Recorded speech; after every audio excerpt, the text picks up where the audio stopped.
Sebelum Ibu menjelaskan tentang teknik dasar memasak, apakah yang dimaksud dengan memasak itu sendiri?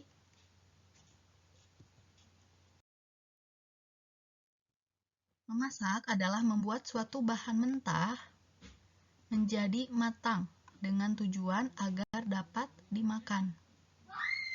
Jadi memasak ini adalah sebuah proses di mana suatu bahan mentah dibuat menjadi matang agar dapat dimakan.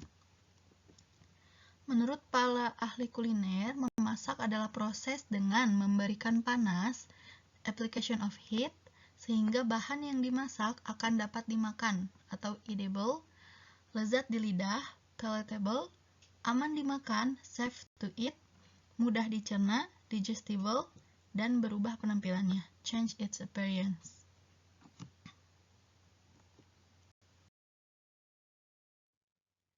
Tujuan memasak sendiri yaitu yang pertama untuk membuat bahan makanan lebih mudah untuk dicerna dalam tubuh kita. Yang kedua, membuat makanan aman untuk dimakan, meningkatkan rasa dan aroma pada makanan, meningkatkan penampilan dan warna pada makanan tersebut, melengkapi, menyeimbangkan kandungan gizi jika dicampur dengan bahan makanan lain. For your information, sebelum kita melanjutkan materinya, ada hal-hal yang perlu diketahui. Ada beberapa istilah yang sering digunakan nanti ke depannya, tolong diketahui perbedaannya ya. Yang pertama yaitu cookery. Cookery sendiri artinya yaitu seni memasak. Contohnya seperti French cookery, American cookery.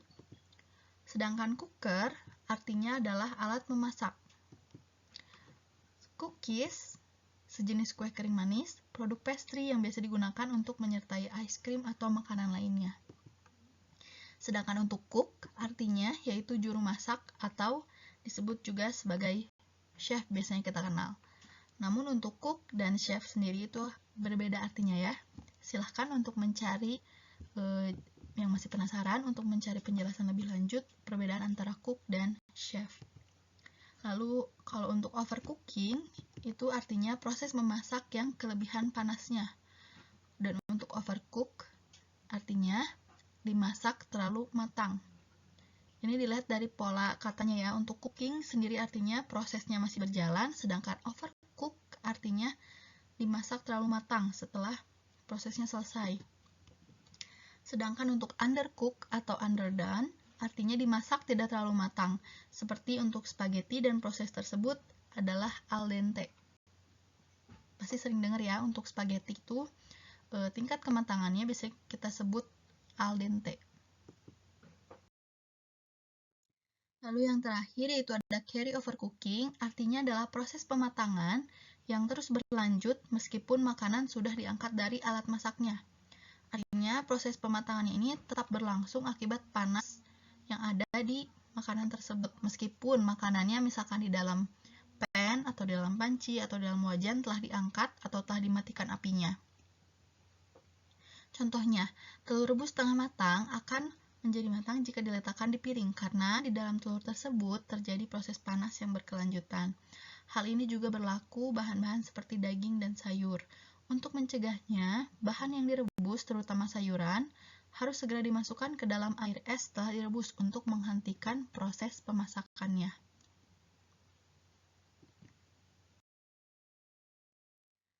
Sebelum memasak, kita juga perlu mempersiapkan diri, juga menyiapkan bahan-bahan yang dibutuhkan.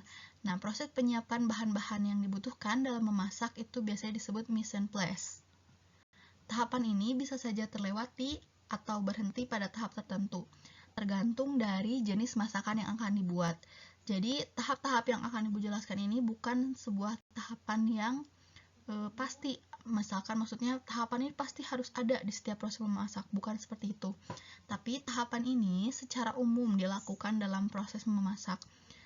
Jika jenis hidangan yang berbeda, ada kemungkinan ada beberapa tahap yang dilewat atau yang tidak diperlukan. Ada juga tahapnya itu berhenti misalkan sampai tahap kelima saja atau hanya sampai tahap keenam. Kembali lagi tergantung dari jenis masakan yang akan dihidangkan. Tahap-tahap persiapan memasak meliputi yang pertama itu penimbangan atau weighing, pencucian, pengupasan atau penyiangan, pemotongan, memeras atau squeeze, menyaring, mengocok, mencampur, merendam dengan bumbu atau marinade, adonan penggorengan, menggiling, dan pembumbuan. Jadi di sini lebih secara umum ya proses tahap-tahap persiapan pemasakan. Sekali lagi, tahap-tahap ini bukan tahap yang pasti ada di setiap proses pemasakan. Ke-12 tahap ini dapat ada yang dilewati dan juga bisa berhenti sampai tahap mana sesuai dengan hidangan yang akan disajikan. Lalu untuk teknik memasak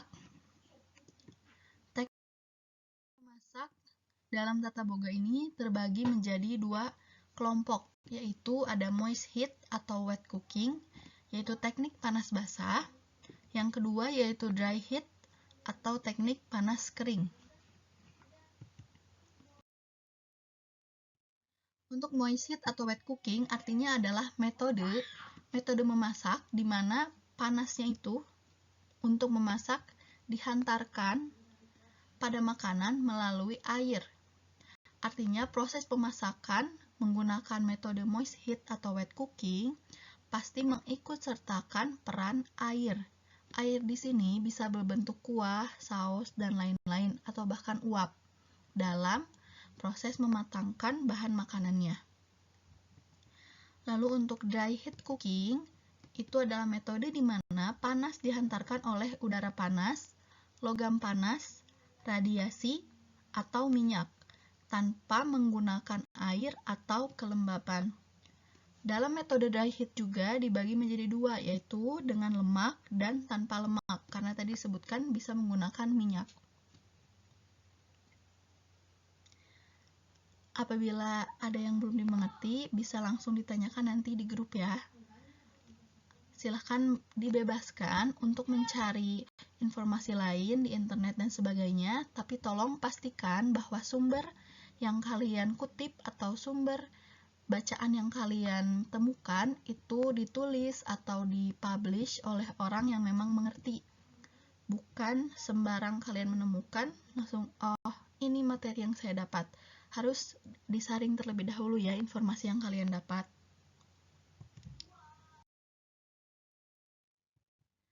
Lalu apa saja sih metode yang termasuk ke dalam kelompok moist heat atau wet cooking?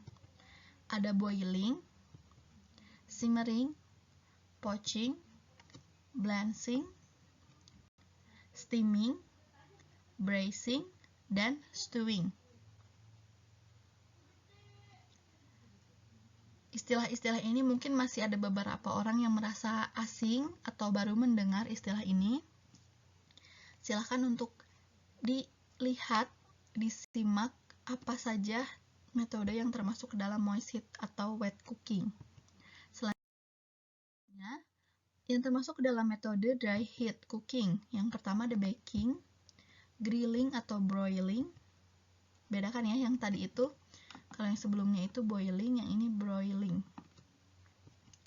Lalu ada roasting, sauteing, deep frying, shallow frying atau pan frying. Untuk pertemuan kali ini, Ibu akan hanya sampai di sini menyebutkan contoh-contoh atau metode-metode yang termasuk ke dalam 2 kelompok tersebut. Selanjutnya, ada tugas mandiri yang harus kalian lakukan.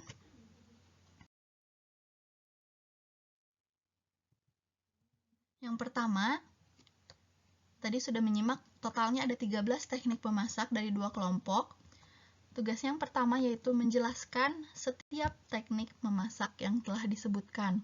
Jelaskannya seperti apa?